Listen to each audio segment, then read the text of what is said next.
Why, hello everybody. My name is Steve Usher, and a warm welcome to the Experienced Designers podcast. So let's start with a question. What does a humanitarian business, such as the British Red Cross, do to ensure they're also human-centric on the inside when creating an experience for their people? Well, they commit to a dedicated people team and start their journey of introducing a way of working that puts the employee at the heart of everything. Applying a design thinking approach whilst delivering benefit for the people involved and showcasing the methods and mindset along the way.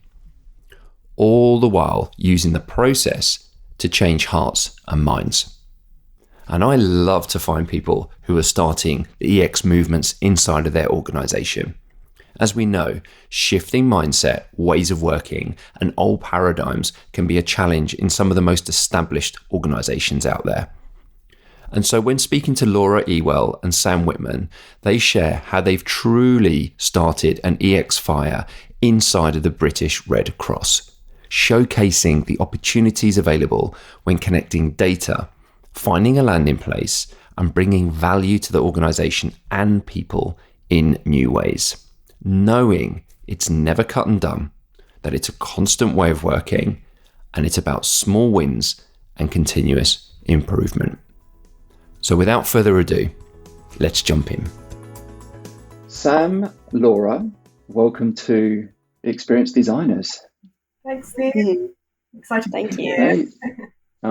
So grateful for joining me on the pod. I mean, it's obviously our time is our most valuable resource. So I always say that, and I think it's absolute pleasure to have you here. I'm super excited, let's just dive in. Let's tell the audience who you are, where you work, and then we can share out some of the journey that you've been on in your context. So perhaps Sam, would you like to kick off? Sure, thanks, Steve. So Sam Whitton, I'm People Experience Manager at the British Red Cross.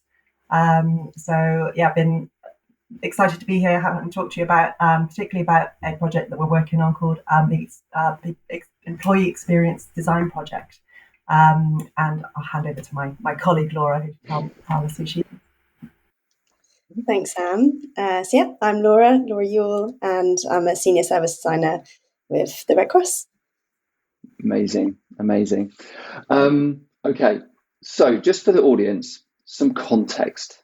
What does the British Red Cross world look like, both in terms of like the organisation, the scale, some of the complexity, just to give us that kind of landscape feel of your world every day inside the organisation?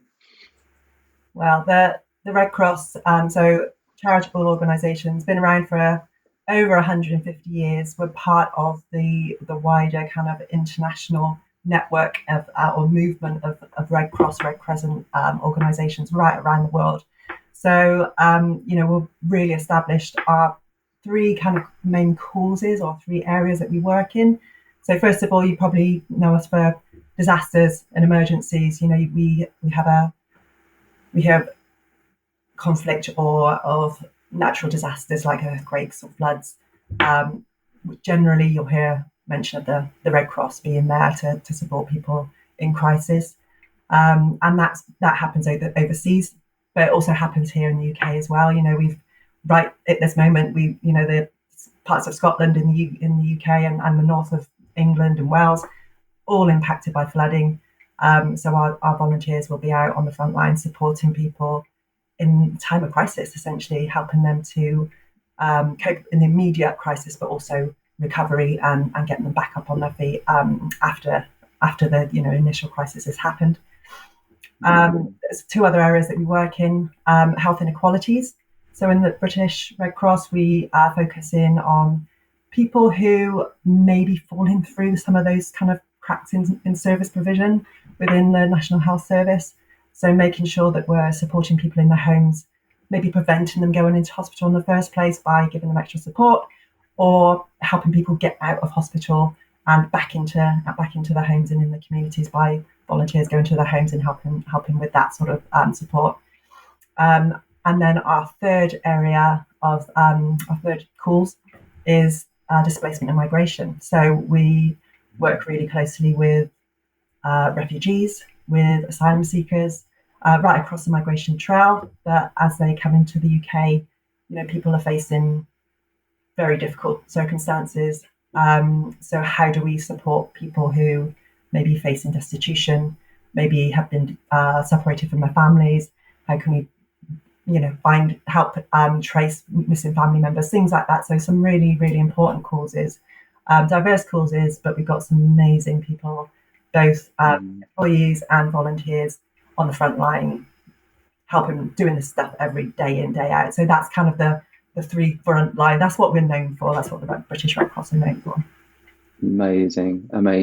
What's the scale of the business, just in terms of like employees, and then from a volunteer point of view? To give us a sense of the scale? So we've got, I think the last count was around 13,000 volunteers in the British Red Cross, and we've got about 4,000 staff members. Amazing. And are they just where are you located? Is it just in terms of, is it multi-site? What's some? Yeah, just literally everywhere. So we've got our head office, which is in London, but actually most people now we're spread right across the UK, from the Channel Islands, from Scilly Islands, right up to the Outer Hebrides. So we are we're right across the UK. And obviously in the communities where we're most needed. So yeah, it's vast. It's a vast network of people, vast network. But also we've got got a retail chain. We've got we've got kind of people in the shops. We've got people delivering wheelchairs, so they might be out on the road in their vans, and we've got people in the warehouses. So there's lots of different kind of ways of working at the British Red Cross, as well as the location and the we're placed right across the right across the UK. Amazing. So just in terms of your functional area where you work, and obviously you've mentioned People Experience Project, what's the journey that kind of the people function, I guess, has kind of been on within the business? How has this come to be where you are today, where you are actually doing people experience work, which is amazing? What's been the journey? So if I explain the journey, then Laura's can give us her expertise on how we're doing it. Perfect. So essentially this kind of stems. Let's go back to 2019. So this is pre-pandemic, right? So the Red Cross, we in 2019 we were developing a 10-year strategy for the organisation. So we actually launched our strategy 2030. We launched it in February 2020. So that was kind of really outlining our three causes that I've just talked through, but also there's kind of three pillars of support to that. And one of those pillars is people, the people pillar, both the people that we're supporting, but also our people, our volunteers and our employees. So which is really great. And there was a real kind of shift in focus on talking about making the employee experience better. 4 weeks later, after the launch, we had our first COVID lockdown. So, immediately it shifted, everything shifted. We had to then think about, changing the way we were working, as everyone knows, that whole kind of process of that complete shift of that pivot.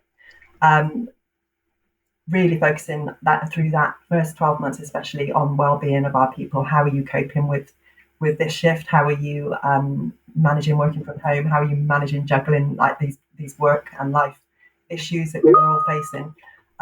So that was this big shift towards people experience, and it wasn't actually until early April 2022, I think, that we eventually set up a dedicated people experience team, which is what I'm part of. And that initially was to kind of really, if I just give a quick overview of what that people experience team looks like. We've got our equity, diversity and inclusion team within that. We've got a group of people that look after our HR systems and people data. And then there's a team of us that look after, or a small team that look at thinking about people voice and improvements. How can we make improvements based on what people are telling us? So part of what we wanted to do and our ambition when we first set up was to understand what the employee journey looked like. How can we understand where those pain points are? How can we make things better for the experience of our people?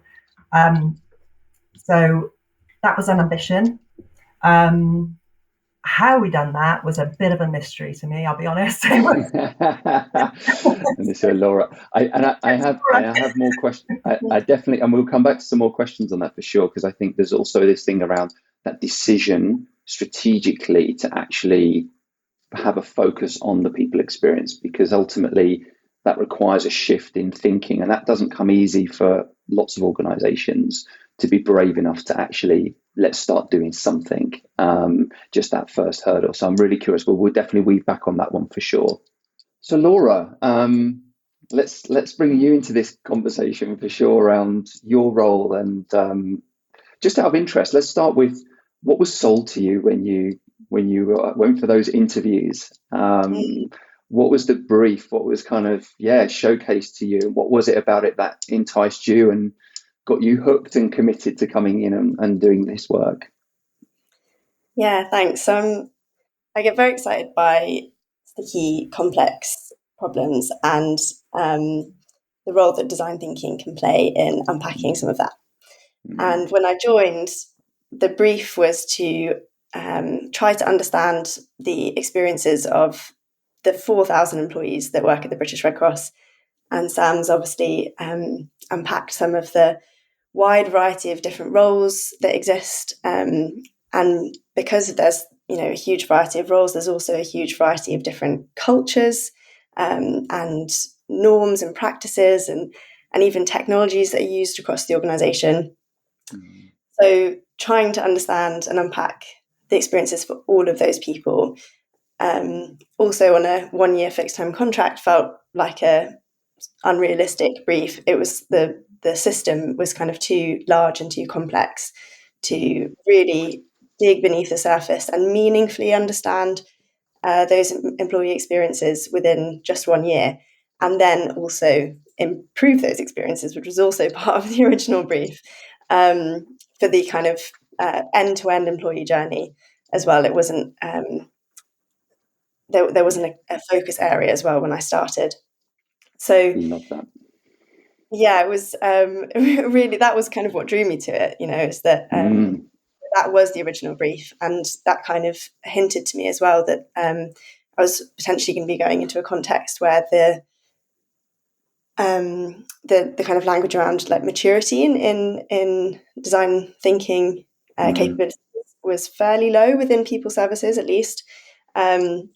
So my first kind of job was to help the team to understand really where design thinking can add the most value.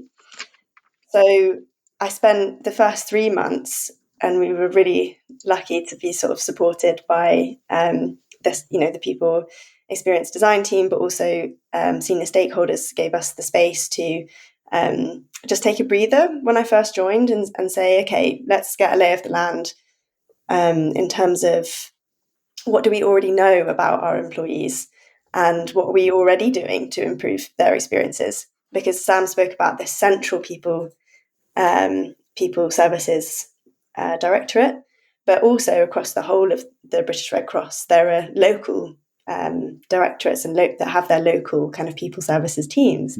So again, adding to that complexity in terms of kind of who's responsible as well for making those improvements to employee experiences. So yeah, we had, like I say, about 3 months to really do some desk-based research and also interviews. We spoke with over 30 different members of staff within the people services function, and also within the local people services sort of teams as well. And we had people experience surveys that had already gone out, and I also found out that within people services in July of 2023, there were 60 projects that were already underway aiming to improve different parts of the employee journey. Oh, wow. So there's a huge amount going on, and also a huge amount that we knew. And so that gathering all of that data and insight, which hadn't also really been surfaced, and bringing that to our people as well, in people services, as well as, again, senior stakeholders, really helped to bring to light and surface that complexity and surface that the fact that coming into the organisation and maybe creating personas and journey maps for the end-to-end employee journey, in a year's time, what really are you going to do with those personas? What there's every chance they could go into a cupboard and never be seen again, and be out of date almost immediately as well, because of the constant change that was happening to their experience. So yeah, I love that. Lots to unpack here. This is cool because I think this is some learning in here. I think for people as well, is that this isn't about a shiny new thing. It's actually about also weaving it into already kind of what's going on in the context of the organization, because there is good stuff that's already happening. It's how do you then bring it together, and then also how do you lift that up in from a data perspective and make those kind of that red thread connections. Just out of interest, what I've also heard is from both of you, but in different ways, is that you had tremendous support from the business with this. And I think, you mentioned there, Laura, to give, some of the senior leaders were giving you the space. That's just, when you said that, I was like, cool, because there's some leaders out there listening to this that you should absolutely be giving some space to this. What did that enable you to do? And how did it feel to know that senior leaders had your back with this and were giving you that opportunity to do this work? Just love to hear your experience of that. Yeah, I mean, it was obviously hugely reassuring because it enabled us to really make the impact that we were able to make through design thinking. Sam's written an amazing blog using this analogy of kind of wallpapering over the cracks of problems.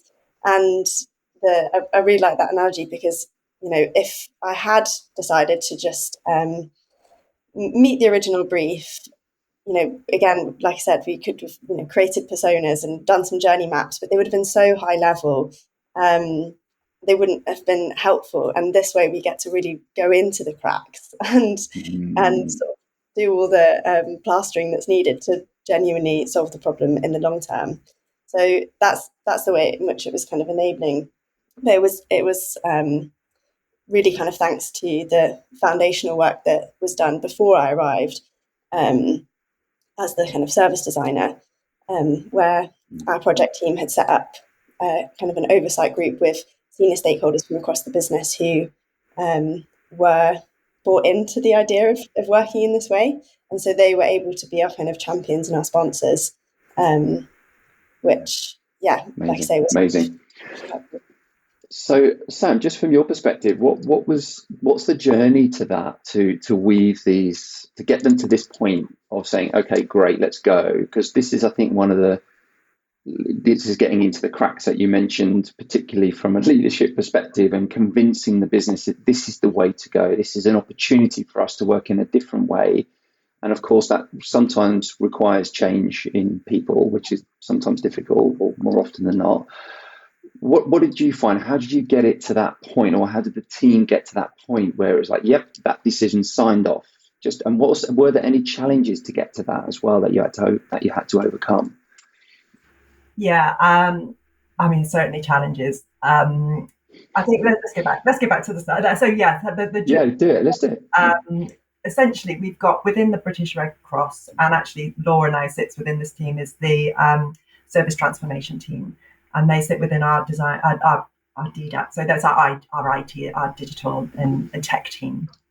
But so there's pockets of excellent service design approaches or service delivery, but they're usually focused on our frontline services. So, for example, Laura's team has helped. We've got a mobility aid service, so hiring out wheelchairs and other mobility aids to people who might need them because it's difficult to get them on the NHS in the UK. So it's how can we make that really efficient for our people? What do people need? What do the end users actually want? And so they went through this process and completely redesigned the service. And it's, that was a really good example of them using great service design. We also used it in pockets in our fundraising team, coming up with really innovative fundraising products and services to generate more funds for the organisation. But what we hadn't done, even though we had that expertise in those pockets of excellence, was use kind of user design or user-centered thinking, or to deliver or shape our products and services for our own people. We'd never really done that. So I think it was a case that, I reached out where we worked really closely with the service transformation team to help develop the brief, help develop a bit of a business case, to kind of pitch to our people services teams. The challenges are we're a charitable organisation. We've got this is quite an innovative, quite a new way of thinking, really. So it's having to bring them on a journey without really any evidence of we've never done this before within the people space. So I think that was one of the biggest challenges, and making sure that how can we prove something when we don't have any evidence for it? So, that's a big challenge.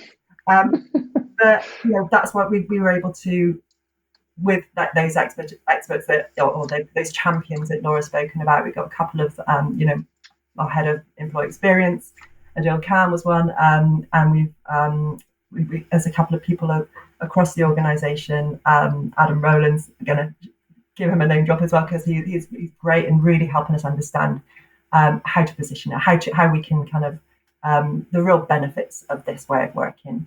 So you drawing on those champions, drawing on those experts to create a bit of a brief and help bring some of those senior leaders who maybe are new to this way of thinking along that journey with us. It got to a stage where we were able to, a 12-month contract, short amount of time to do this work, but and a short amount of time to because we're talking about culture change, really, aren't we? This is new ways of working for people, move into that much more user-centered thinking, rather than I think what we're probably guilty of, we are guilty of it at the Red Cross, is that organisation designing things for the organisation, not for the end user. So it's kind of trying to shift the balance a little bit towards being, really working on, like, this is a return on the investment that we're going to make. This is what we can do if we can do it properly. It was certainly challenging, but those champions really helped us. And amazing. I think one of the other kind of challenges with the original brief was this idea of being able to kind of deliver quick wins. And again, coming back to this analogy of wallpapering over the cracks, some of those quick wins might be the sort of fixes that aren't addressing the root cause of the issue, and really are solutions to kind of deal with an immediate problem. But I think that challenge was actually an opportunity for us to build trust with the people who needed a little bit more sort of persuading, or also were persuaded in theory but didn't really know what design thinking looked like in practice. So by what we've decided to do is have kind of almost like three strands to our work. One is about really trying to look into the root cause of problems, using systems thinking approaches.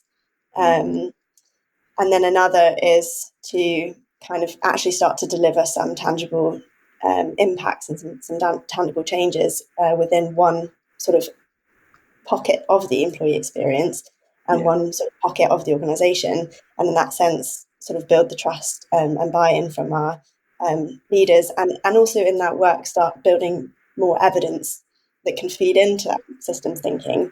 And then a third strand, which was sort of around building the design thinking capability within the organisation, so doing light touch mentoring and coaching for projects that are also happening inside people services, so that people can sort of learn by doing and start to adopt some of that design thinking themselves.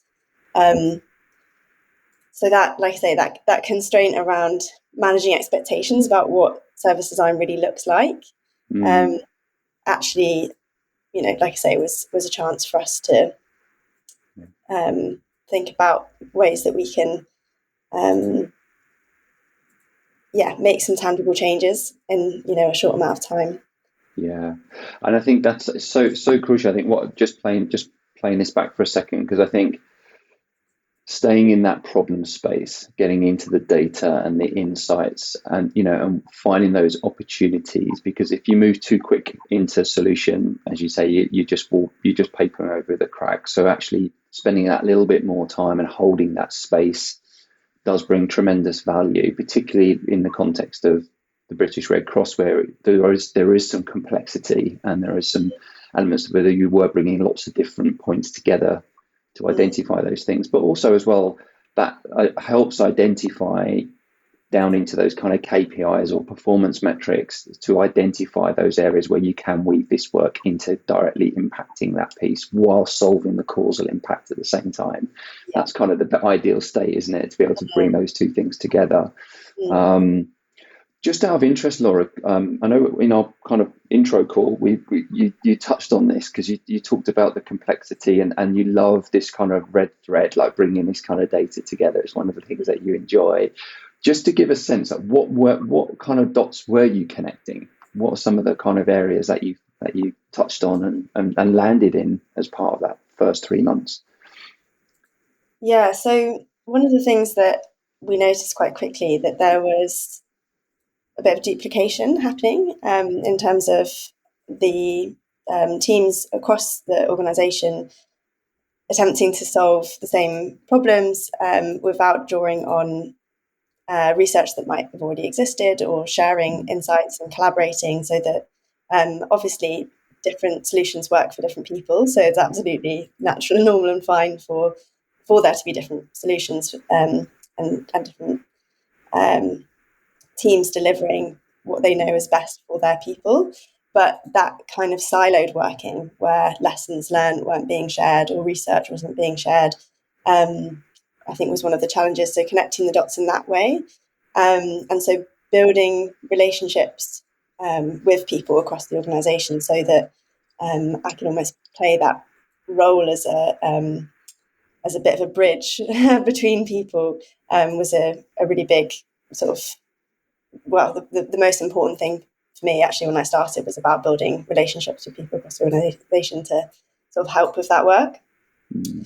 So yeah, connecting dots between projects and then as well, I think connecting the dots with existing research. So I started to build up a bit of a systems map. So thinking about, for different parts of the employee journey, starting to understand, okay, what different solutions exist, who are the different people that are working on them, who is that solution supposed to be for, and how are they experiencing it, and what are the sort of back end bits of technology and policies and processes that kind of make that solution happen. And then when you start to kind of build that up, and like I say, at the start we realised 60 projects happening in people services. When you think about how they connect in terms of teams or user, who the user is, or those sorts of things, you start to notice that actually there may be a 2 or 3 core issues, rather than what might seem like 60 issues. And literally, on a map, getting a little some dots, dotted lines, and connecting those dots, and starting to see that maybe at the root cause of some of these issues is just like 2 or 3 things. But that at that stage was, kind of our hypothesis. And being a design thinker, it's quite like a scientific practice in a way. And so that's where our kind of more direct delivery work within one aspect, one area of the employee journey, is going to help us to kind of start to test some of our hypotheses about what those core issues are. Yeah, and how was that received? I'm so curious, because you come into an organization where there's 60 different projects, and then you can start to identify, oh, okay, so these are kind of holistically the similar project, problems areas, but then also maybe centered around the similar user as well, but coming at it from like different perspectives or different angles. How was it received inside that group of people running different kind of project streams? Was there a bit of an aha moment? Was there a bit of like, oh, okay, that's interesting? I mean, the only reason, I really came to terms and fully understood that was the case, that there was that duplication, or that business need was being prioritized over user need. And, actually projects weren't delivering the changes that they needed to deliver, and they were having to be redesigned again and again. I learned all of that because people within people services were telling me. So they were being really honest and open and really aware that was happening. It didn't actually come as a surprise to anybody. I think they just needed somebody to kind of collect the evidence about it and be the storyteller for them about that. Yeah. And Magic. Yeah. That's very cool. That storytelling aspect is just massively, it's been really important part of what the work that we're doing actually, and I think it does paint the picture. I mean, Laura literally produced an eco map of looking at career progression within the Red Cross, which we know is a problem area. It always scores really low on our people surveys. It's like why, but when Laura produced this ecosystem or this map showing all of these different solutions that we've got to help and improve the career progression for our people. It's like, it's so much out there. And, we literally, showed people this during show and tells and blogs and different ways of storytelling. And people were like, nice. Oh my gosh, no wonder it's really complex, isn't it? No wonder people are struggling to navigate all this stuff, So it's like, it really just painted that picture. But actually another bit of feedback that we've got within the career progression is that the team that we were working with, they literally said, well, we get this information back to say that actually we're not finding it easy to do career progression. So their immediate thought was, well, what other thing can we produce that will make it easier and push that out into like add to this already really complex system.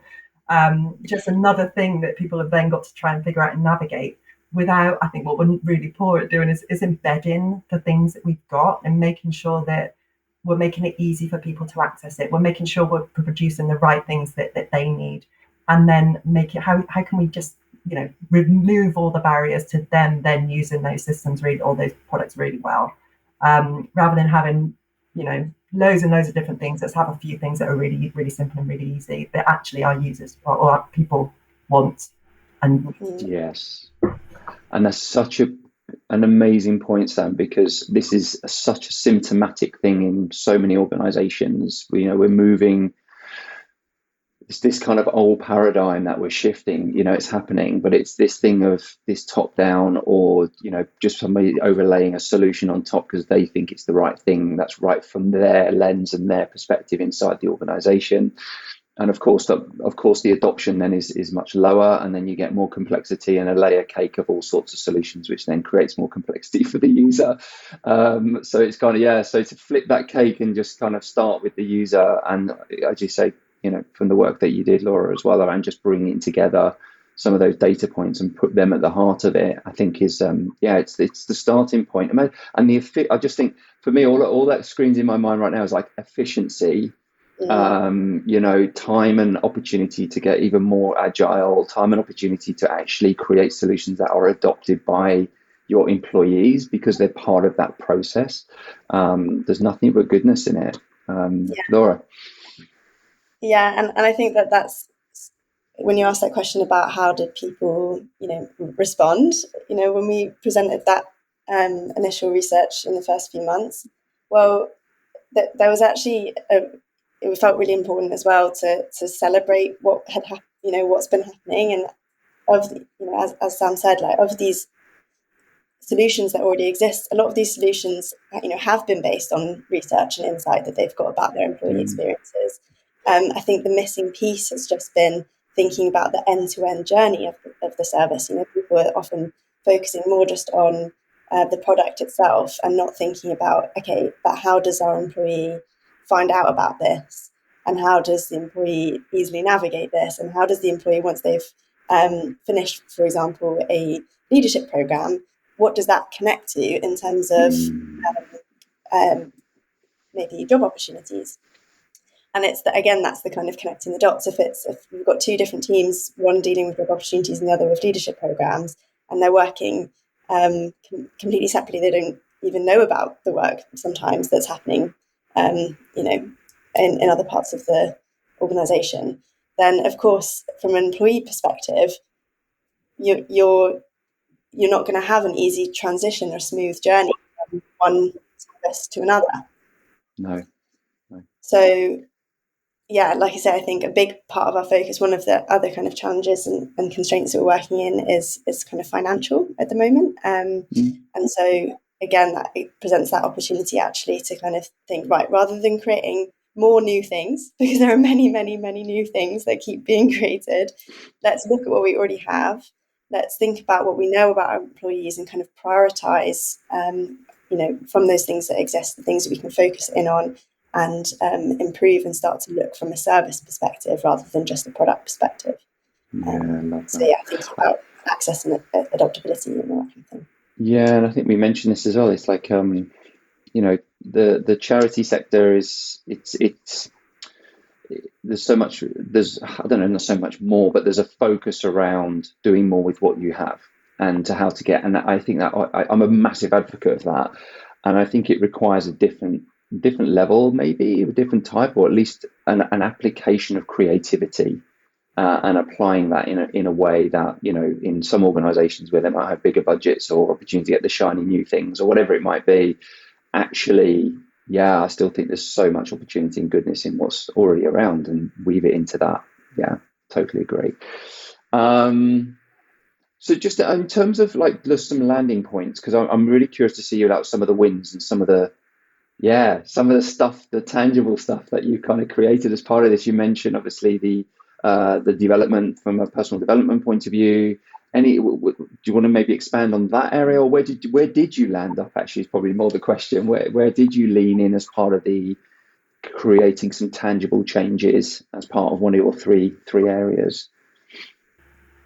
So, we're focusing in on the career progression within a pocket. We wanted to really kind of we've done this big bit of research and then narrowing down to a particular point on the employee journey.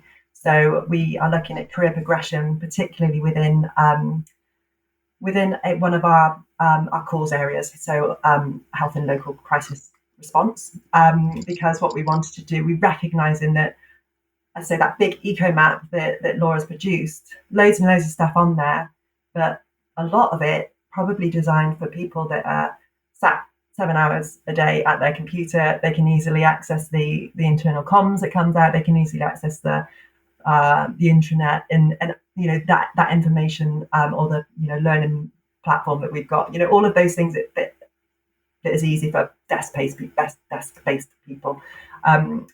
How does it work? How do access to some of these solutions work for people who are based in hospitals or visiting, people that are supporting in their homes or out in the community? So so we wanted to really work with people that aren't desk-based, essentially. So what we're doing at the minute, we're still in that kind of user. Understanding that process.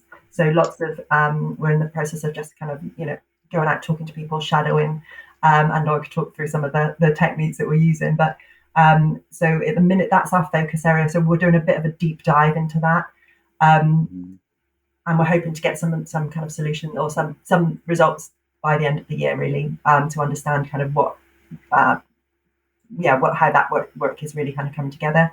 But some of the quick win stuff that Laura does is actually, trying to embed this way of working across different projects.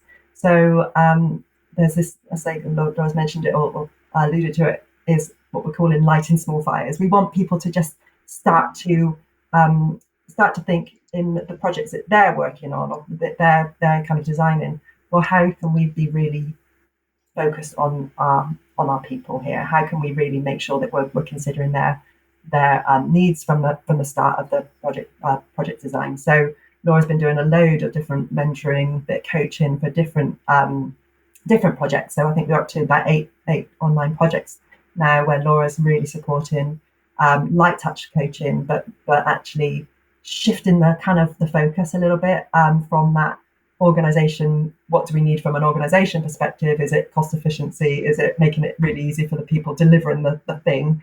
To actually, well, what do our people need? What do they need to make sure that it's really easy to access, and all of the good stuff that we've already spoken about. So that's something that we're doing on as well as this deep dive, and beginning to really kind of embed that thinking, so that this isn't a 12-month thing. This is one-off thing. This is building that, building the momentum, and that we see this shift in ways of working for the longer term. So we become a really truly people-centered organisation, in practice as well as writing on paper.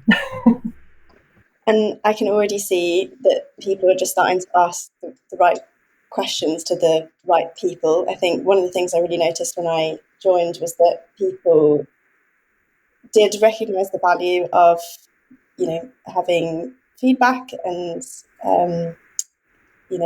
collaborating in terms of, consulting on their ideas and those sorts of things. But they weren't asking the people who the product or service was for. So, I thought, well, this is, really lovely in theory that you're kind of testing your idea, but it's you're not testing it with the user. And so, people are obviously different, and you have to recognise that user needs might be different from the needs of employees who work in your team. And so I think that's one of the shifts that I'm kind of celebrating the most, actually, is that people are starting to kind of go to their users to ask for feedback, which is, obviously changes the outcome in terms of what you learn. Can I just, this is such a consistent challenge that we see. What's that journey? I mean, you've done some of the coaching and the nudging. How can people, just anyone listening who might be in a similar situation to you, or is a leader or a manager, or doing work inside their organization and maybe creating solutions for people, what can they do to shift that mindset? Because we're talking about mindset shift here fundamentally. What's some of those things that you would share just to help people, just to kind of start nudging people and supporting? And I don't know, what tactics would you, and I know it's very contextual, but if anything that you've done that's been really successful for you, that would be really valuable. I think one of the things that makes people feel really uncomfortable, even if they are brought into design thinking in practice, is that it involves quite a lot of uncertainty. Because if you're putting the ball in the user's court in terms of the user kind of deciding what product or service really is best for them, then you kind of start, if our usual way of working is to create a business case at the start of a project, and within the business case it already says what the product or service is going to be and the impact it's going to have, then of course, writing your business case and saying, oh, we don't know actually yet, that's, can feel quite scary. So I think one of the sort of ways to sort of nudge people into feeling more comfortable in that space is to kind of make people or reinforce the message that people kind of remember more about how you made them feel than what you did. And so in that sense, kind of trusting the process, that if you are just continuously being user-centered, that immediate impact that you will have is to make people feel valued. So in terms of, making improvements to our employee experience, for example, even if you don't know what the end product or service exactly is going to look like from the beginning, going through a design thinking process will immediately deliver benefits and impacts, because you're listening to your employees, you're meaningfully engaging with your employees. And I think the second thing that people end up feeling a little bit uneasy about is thinking that you have to sacrifice business or organizational need in order to meet user needs. Thinking, for example, that maybe employees might come back from our research about career progression saying that they want maybe an unrealistic pay rise that the organization cannot deliver, for example. And actually, again, to kind of ease that concern, just sort of showing people by doing it with them in that kind of sort of mentoring context, that good service design involves balancing user needs and organizational needs, and that the start of a project involves understanding the constraints that you're working within from a technical and organizational, etc. perspective, and to see how, and that's where the innovation and design thinking comes in, right? It's like, right, here are all of our constraints and here are all of our user needs, and how can we come up with a solution that meets both. Yeah, love that. I think there's also an element of the challenge of, well, this is going to take a long time though, isn't it? This is that having to talk to people, that takes time. We could just kind of get on and crack on and find, I think we know what we need to do, so let's just do it and get it out there. So I think that it's challenging that, well, actually it might take a little bit more time up front, you're right, but actually that investment of time is going to pay dividends down the line once we know that we've got a solution that works, rather than producing something that less often it doesn't work and then people aren't accessing it. So I think there's that element as well of, it takes a bit more time up front, but actually it's worth it. And just really kind of at the start of the project, really kind of setting out that as one of the key, you will see a return on your investment of that time. Yeah. And also, let's just talk practical for a minute. I mean, Laura, you mentioned earlier in the session here that you spoke to 30 people, and of course that was probably more from a wider perspective of bringing in different elements. But what if we were just talking about personal development exclusively? You actually don't need to speak to 30 people. It would be people. I think sometimes there's a perception that you have to, particularly when we think of it from a traditional way, which is like send surveys out and we get as many responses as we can possibly get, and those types of things, which are valuable and valid, but also actually just sitting with maybe 8 to 10 users is enough actually to get started, and how little you actually need. I can't reinforce that enough. And I think that's the thing about lighting the fire, is getting started rather than trying to get the silver bullet from the start. What's your thoughts? Yeah, totally. 100%. And like I say, the volume of people that we spoke to was more kind of had the added benefit of kind of relationship building and sort of building trust in our team. And I 100% think that it's not doing design thinking isn't rocket science, really. And so if you can, even 5 users is often enough to kind of really get a good understanding of their needs, their reality. Their reality, absolutely. Isn't it? And hopefully helping and getting feedback from people that we're helping them to kind of feel more confident that it is something that they can do, even if it's something they've not done before or it's not their job description. It's often just a shift in mindset and starting to become a little bit more kind of scientific about thinking, okay, who is this for? How is it for them? And why is it for them? And it's a nice mantra to just kind of go into your work with. It seems so simple, and actually it is, but of course putting that into a work environment and humans, it becomes very complex very quickly, as we know. We're not the simplest of beings on this planet, are we? Definitely not. Okay, so let's just some. I have one more area I just want to delve into, if that's okay. is around the development piece, because I'm a huge, also I'm loving some of the stuff that you're sharing today, because I'm a massive advocate of also showcasing, but also teaching along the way, and showcasing that as an opportunity for people to learn by doing, and to apply some of this kind of mindset methodology. Just a bit of an insight into the work that you've done on that side, because it seems like you've lent a lot into that in order to start changing hearts and minds into this new way of working, and you've definitely lit the fire. I'd love just to get a sense of what you've done on that side to just empower people, I guess, in a bit more around this work and how it's been received.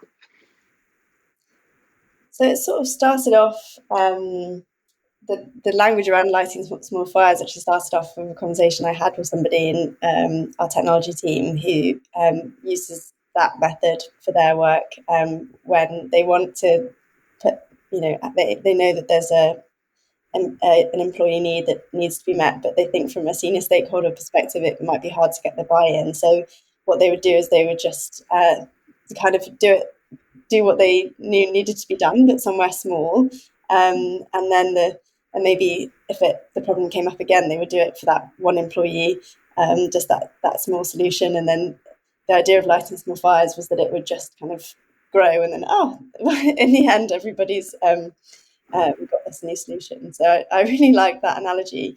And so because I'd had these really broad conversations at the beginning, building relationships with people, there were people who it just seemed very clear that they were interested in working in a different way, and just set up kind of regular check-ins after those initial kind of calls that were more kind of research focused, and ended up just every sort of 2 weeks, checking in sort of every half an hour or something.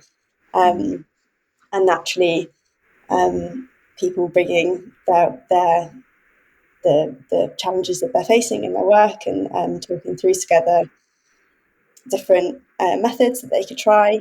So that was kind of one approach. The other approach was helping to facilitate workshops. So where people so as we've mentioned before, like storytelling has been a huge part of our work as well. So show and tells and blogs and community of practice, etc.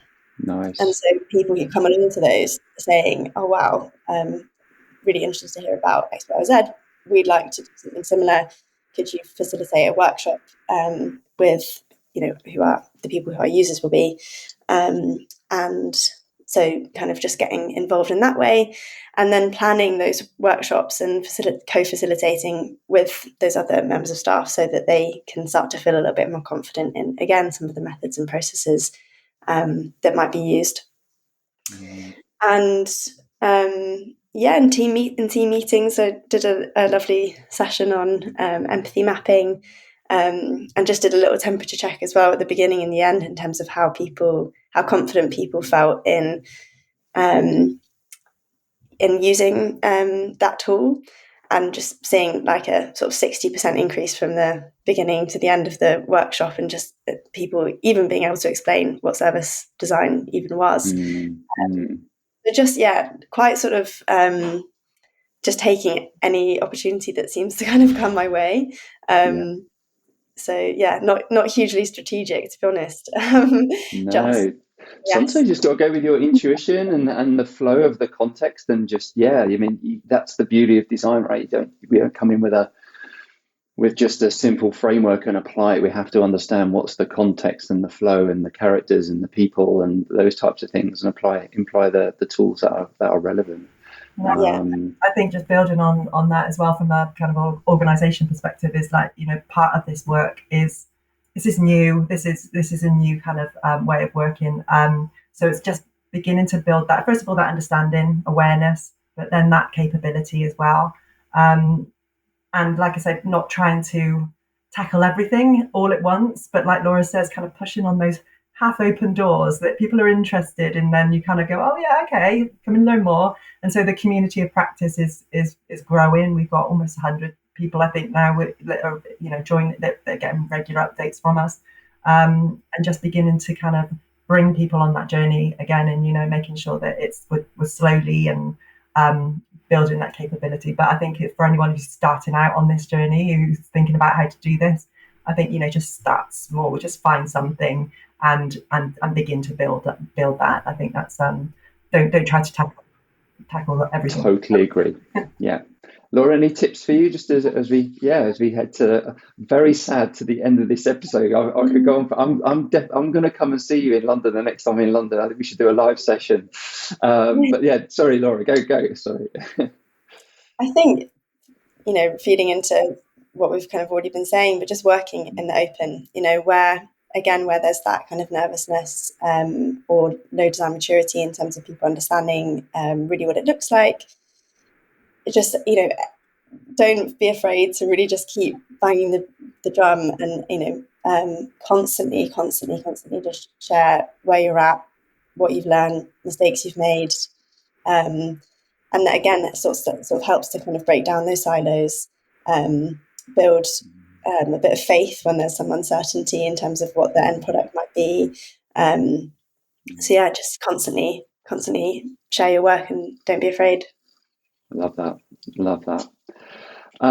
Sam, Laura, thank you so much for just sharing a glimpse into the journey that you're on. It was that very LinkedIn post actually, Sam, that you shared, that absolutely the paper crack post that you did, and I thought I have to reach out. So I did. I'm glad I did, and it's been an absolute pleasure to have met you both. And I think you shared some super interesting insights there. I think for any organisation who is, and there's a lot of them out there looking to figure out where do we get started with EX. I think you've been a really lovely, amazing showcase for that work. So keep going. I would love to invite you back on in the future. Let's see what the future holds for the British Red Cross People Experience team. And perhaps we can do that in a live session in London one day. I'd love to do that maybe next year if you're around and interested. And let's explore that. Definitely. Let's follow your journey. That sounds great. We want to keep telling people about what we're doing, and it's not that difficult. Just start somewhere. Start small. Yeah, great. Just keep going. I love it. Thank you again, and enjoy the rest of your day. And thank you again. Thanks for your contribution to the podcast. Amazing. Thanks. And there we have it, another episode of the Experienced Designers podcast. Thank you so much to my guests, Laura and Sam. Absolutely amazing to hear your story, and I'm so looking forward to following your journey and having an opportunity to return one day to see how the EX movement has evolved in the business. And of course, thank you, the listener, as always, and until the next time, bye for now.